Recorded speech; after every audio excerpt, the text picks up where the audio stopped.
Hi everyone, welcome to this last week's lectures on the course on linear systems theory. So far we have done a bunch of things starting from basics of linear algebra to look at solutions to systems of equations, both time invariant, time varying, discrete time, continuous times and so on. We had a bunch of tools to analyze stability of linear time invariant systems and also linear time varying systems. One of the most powerful tool we used was that of Lyapunov stability. We did a bunch of things for analysis of controllability, what to do if the system is only partially controllable or only few states are controllable. What if all the states are not measurable? Then we had the notion of observability. Then we had design problems where we had problems relating to designing controllers, to designing observers, simultaneous design of controllers and observers. We also had looked upon of reduced order observers, and towards the end also looked at some problems relating to optimal control when we have constraints on the control energy or the control input, when we also have constraints on the time and so on. So what we will do now is to just revisit those things and look at things a little more from a computational point of view. So let us start with one of the basic equations that we had looked upon while we were interested in stability of systems. So that is the traditional Lyapunov equation, A transpose P plus PA. So here A is given to me, P is the unknown, and I can maybe so if you look at the last condition for Lyapunov stability, we had a condition where something like this was equal to asymptotic and also exponential stability. A was given to me, P was the unknown, and if there exists a solution P which is symmetric and positive definite, then the system was asymptotically stable. And if you look at it closely, this equation is linear in P.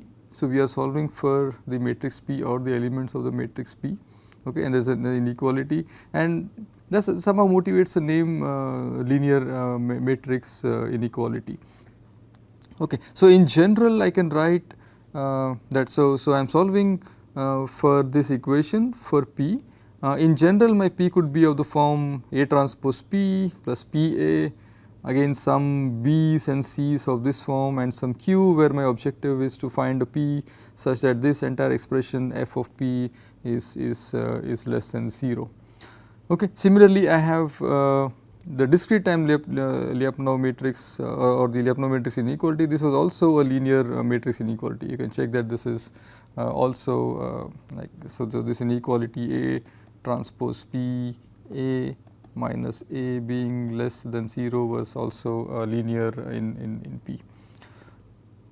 Okay. So in general, so if I look at say a two-dimensional system, so I was essentially solving for these three unknowns P11, P12 and P22 when I was looking at a solution to this equation. Right. So in general I can write LMI in its most standard form in terms of these unknowns P11, P12 and P22. So here I call this Xi's are my unknowns so in general form I can write f of x is f naught plus x1 f1 till xn fn less than 0, where okay, so this should be fi, where all these fi's I going from 0 till n are known matrices. These xi's are unknown scalars, like all these p's in this entries in this matrix are scalars, and they are usually referred to as the decision variables.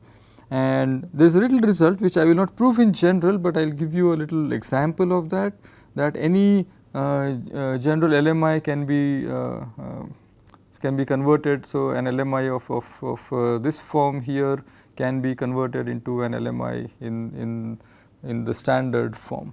Okay. So let us start with a matrix A which looks like this: A11, A12, A21, A22. P is symmetric and has entries of the form P11, P12, P12 and P22. Okay. So, I am just looking at how does this equality look like, A, or this inequality, A transpose P plus P times A is less than 0. I just substitute into things, so just plug in the values of A and P here, and what I end up is something like this. I have twice P11 A11 plus twice P12 A21, and then because these are scalars I can always write Aij P with KL would be equal to this one.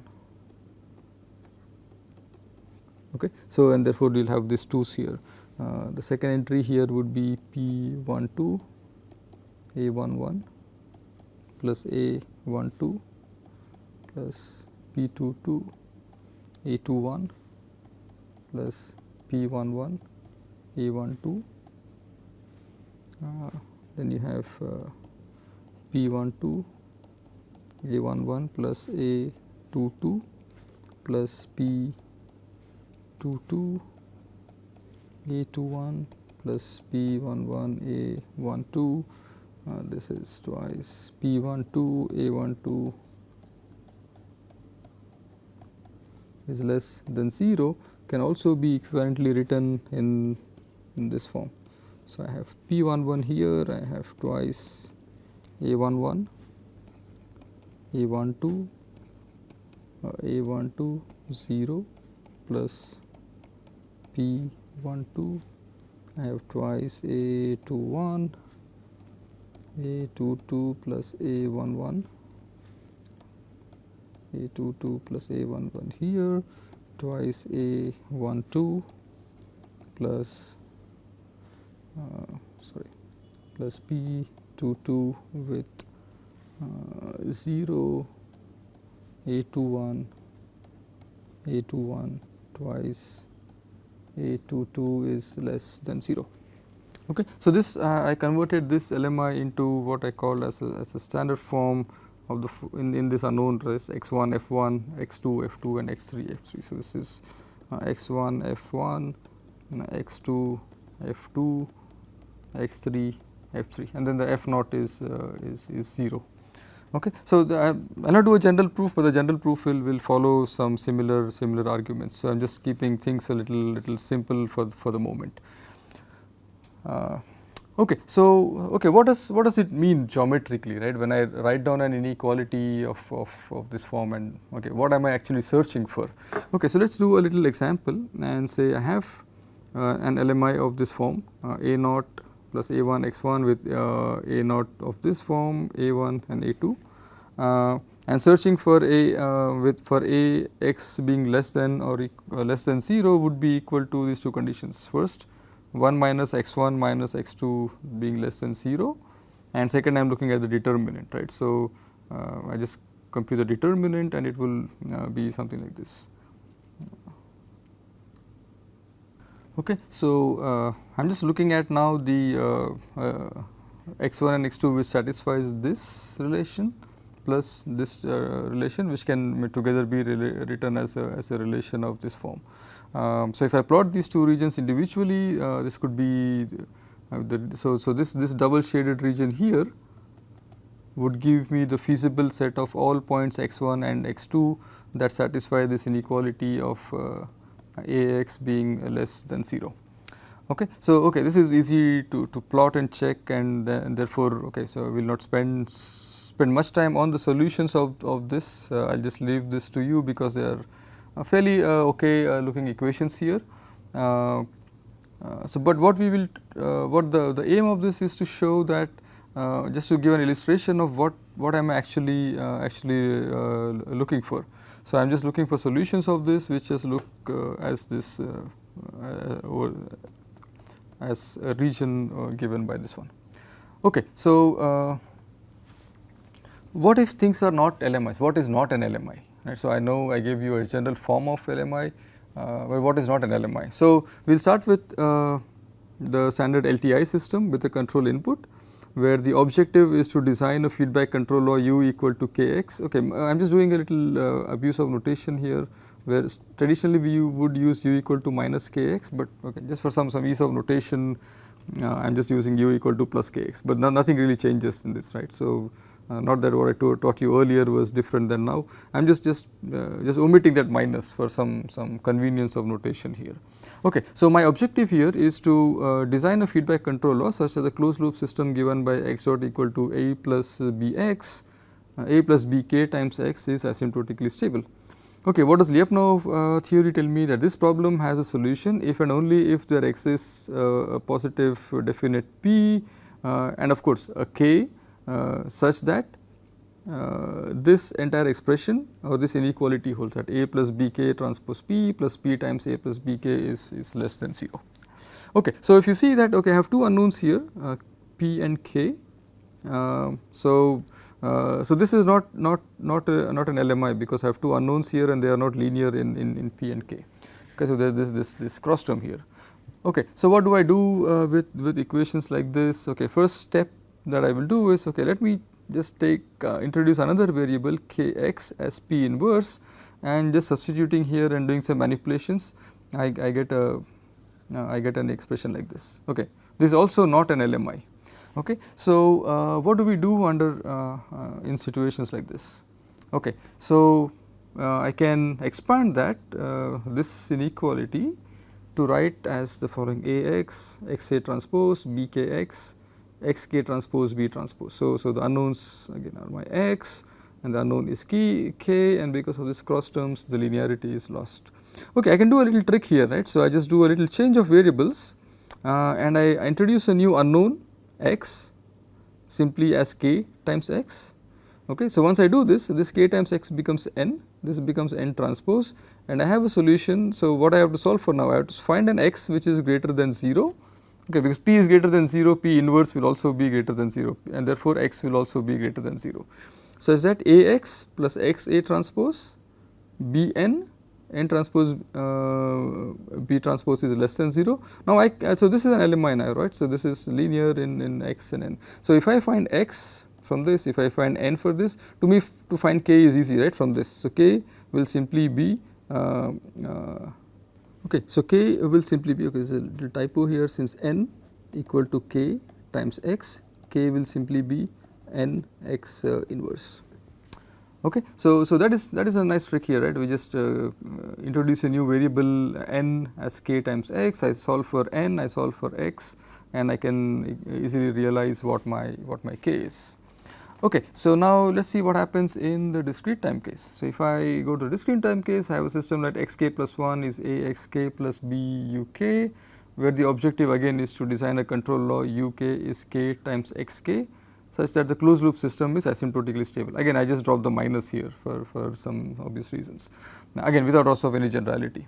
Okay, now from the Lyapunov stability theory, what I know that this problem has a solution if and only if there exists a symmetric and positive definite p such that this inequality holds.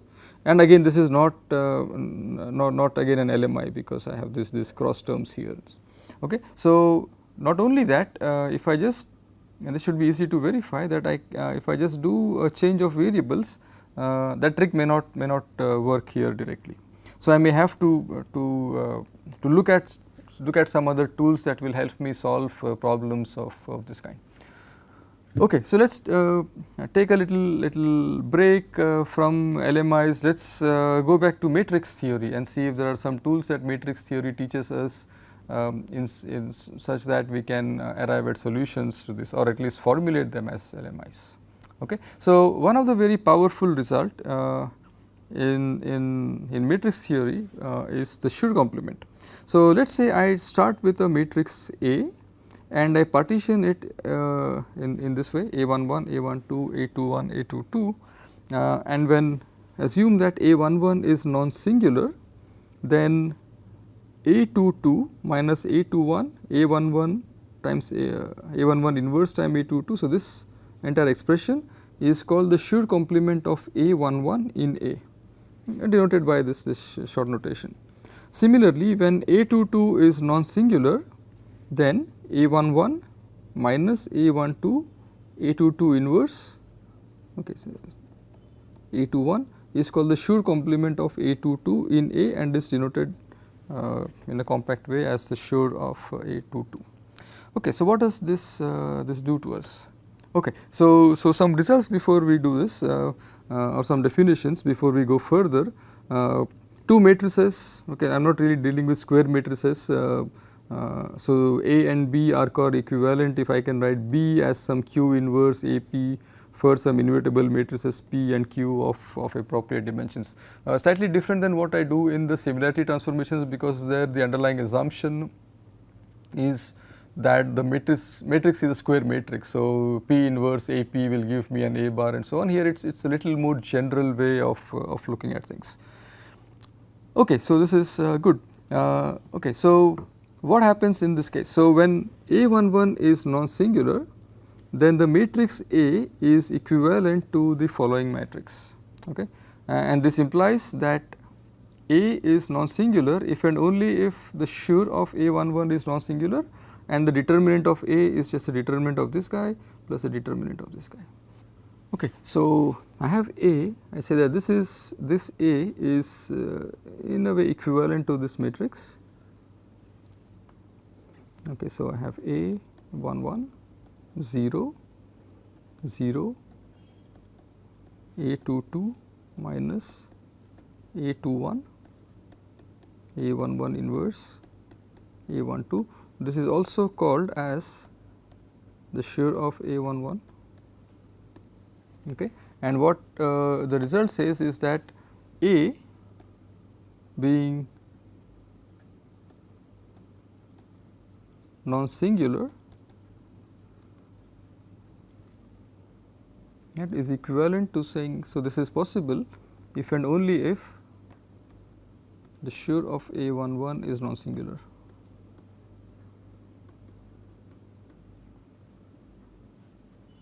Okay. Now let us do this. So when A11 is non-singular, that's the condition, right. So this is necessary for this Schur to exist. When A11 is non-singular, okay, let us define these two matrices T1, which is identity 0 minus A21 A11 inverse the identity. Similarly, T2 as the identity minus A11 inverse A12 0 and also an identity here, and find and say that A can be obtained as T1 A, right, where A is now partitioned like this, right. So that was the condition. A is partitioned as A11, A12, A21, A22, T1 times A times T2. So I just substitute for all of this and I just get the following: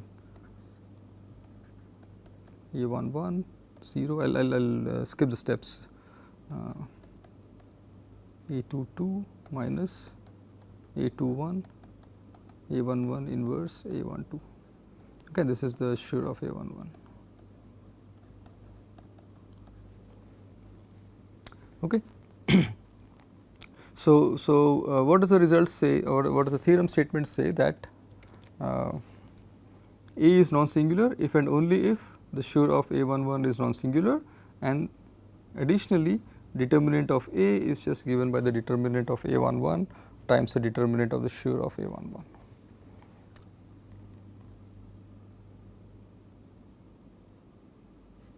Okay. So the second so this shows the equivalence of A11 of A being equivalent to this matrix, okay, which means that A is singular if and only if Schur of A11. So A is non-singular if and only if the Schur of A11 is non-singular, right. So A11 being singular is anyway the necessary condition, right. Okay, and now look at what do I do with the determinants. Okay, so what we had to prove was the determinant of A was the determinant of A11 times the determinant of the Schur of A11. Okay, so if I look at this expression here, what do I have is, it's easy to check that the determinant of T1 is 1 and also the determinant of T2 is 1. Okay, and therefore, this is now kind of trivial to check. Okay, good. Now, what happens when the matrices are symmetric? So, we will so through the course we were interested in symmetric P's and so on.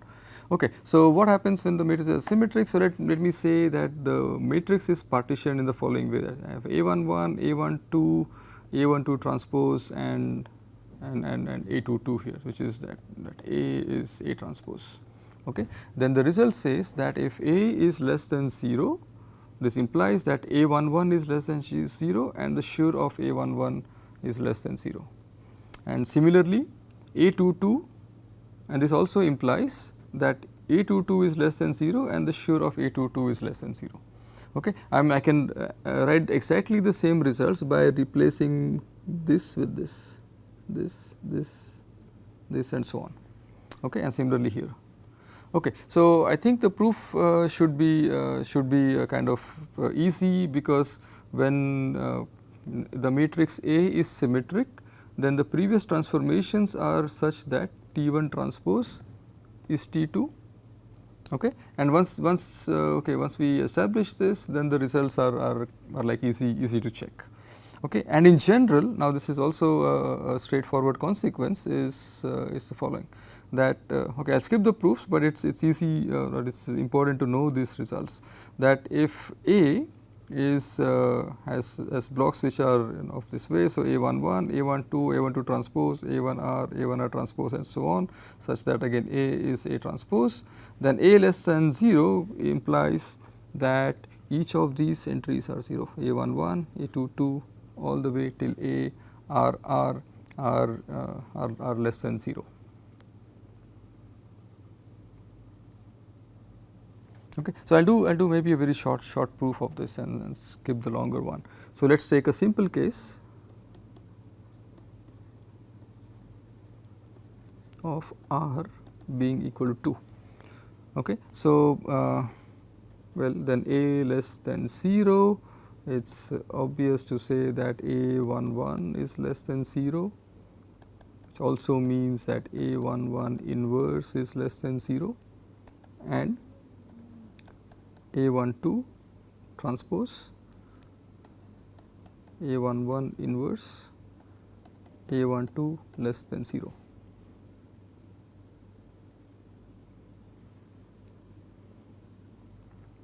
Okay. So, now applying Schur complement,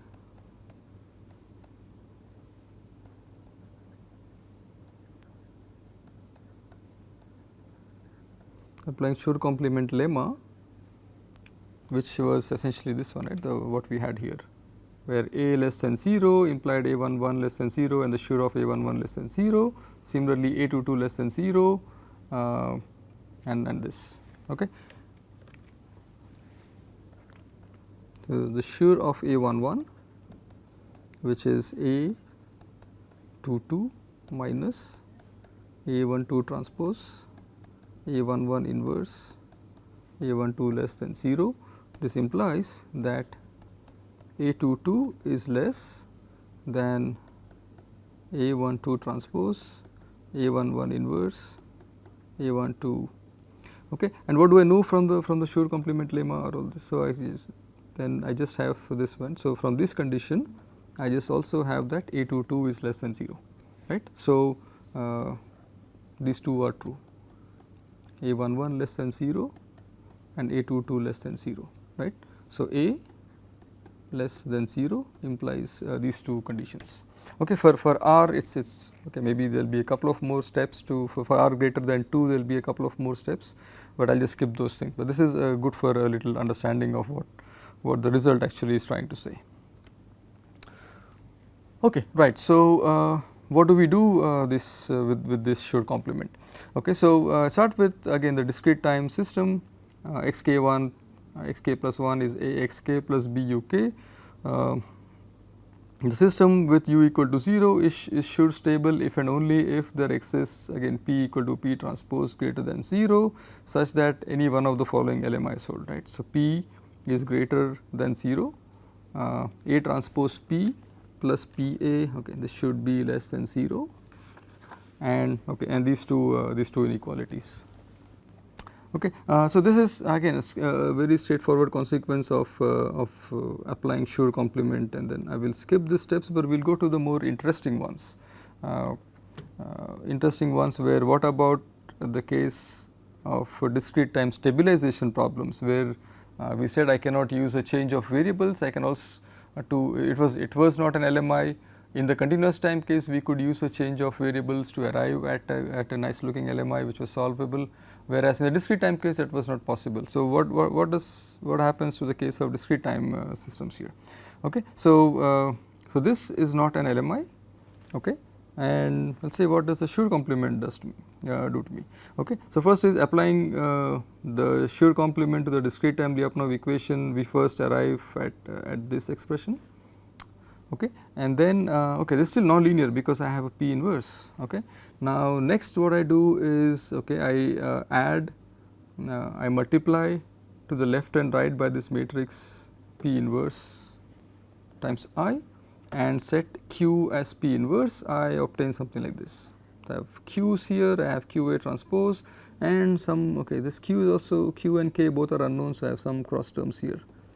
Okay. But I can do some other trick. I can just do, I can set another, I can call N as K times Q, and then rewrite all these terms here like this. Okay. Now, this is can be easily verified to be an LMI. Okay. So, by making use of the Schur complement, I could convert the discrete time stabilization problem with unknowns k and p to a nice looking LMI. Okay. Again, I can just solving for q and n, I can find out what is also the k in this case.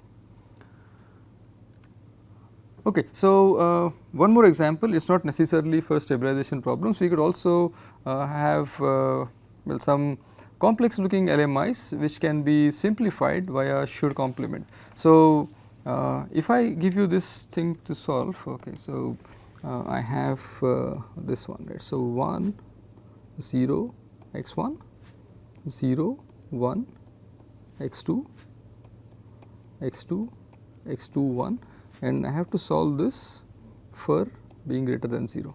Okay, I can write it in the standard LMI of the form. So, I have 1 0 0 0 1 0 0 0 1, okay, plus, and I write it in terms of x 1. So, it will be x 1 times 0 0 1 0 0 0 1 0 0 plus x 2 times 0 0 0 0 0 1 0 1 0 to be greater than 0. So, we will have f naught plus x 1 times f 1, x 2 times f 2 is greater than 0. Okay. And then we go about computing the feasible set geometrically or even analytically. But what we see here is, if I just apply the Schur complement to this block here, I just partition my A matrix this way, and if I apply, so this is invertible, right. So, if I apply the Schur complement to this block here, what I get is something very nice looking here, right. So, an equivalent condition for this LMI is something like this. Okay. So, this is equivalently written in the following form. So, I have a solution 1 minus x 1 square plus x 2 square is greater than 0.